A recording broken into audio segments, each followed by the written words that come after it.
So this is just a quick tutorial on how to get the best results you can out of some spray paint. Now, the first step that isn't filmed here, whatever you're painting, always want to clean it very thoroughly. In this case, I use some 91% alcohol and a microfiber cloth to wipe it very clean. But again, I don't expect this to be perfect. This is just a basic guide on how to get some decent results.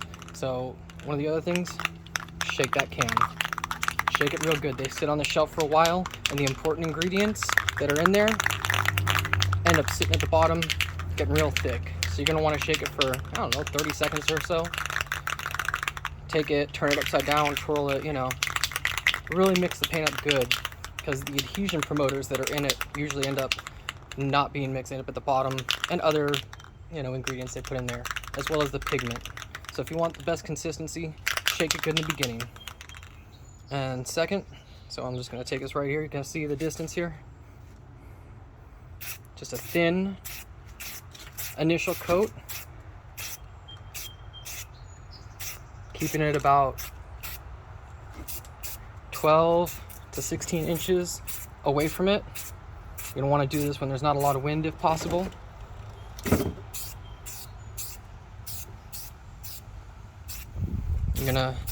Now some people do a more even spray, a more even stroke. Me, as you can see, I just trigger tap it. Little bursts. You can already see it's actually looking pretty decent. And this is just the first light coat. Do this, and I tend to kind of wait a little bit. Just kind of take a little bit of a coffee break for a couple of minutes, or at least a few seconds. Let that kind of bond to the surface. Shake the can a little bit more to mix the stuff around. And then I do another kind of medium coat here.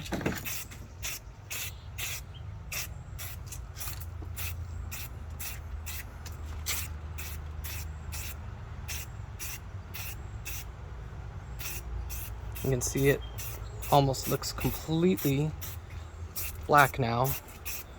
I didn't do the top, but I'm just trigger tapping it from above here. You're going to want to set it up so that you can get multiple angles and usually a little bit of a tilt on whatever object you're trying to paint.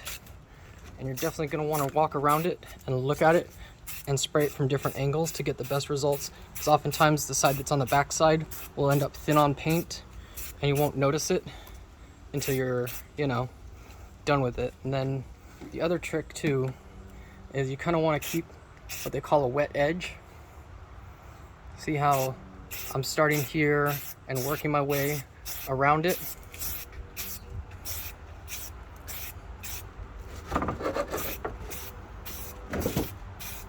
And as you can see, doing it this way helps prevent getting runs in the paint, big old globules of paint that tend to make it look bad. Never let the spray stay in one spot for long.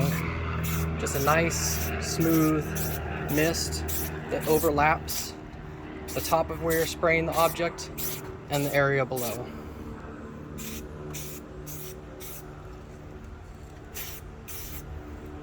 Now this is a matte finish or a satin finish, so it's not going to be gloss when it dries, but I'm still going to want it to look somewhat glossy because the matte part of it comes out as it dries. It's a chemical they add to it. And voila, got yourself a nice black colored can.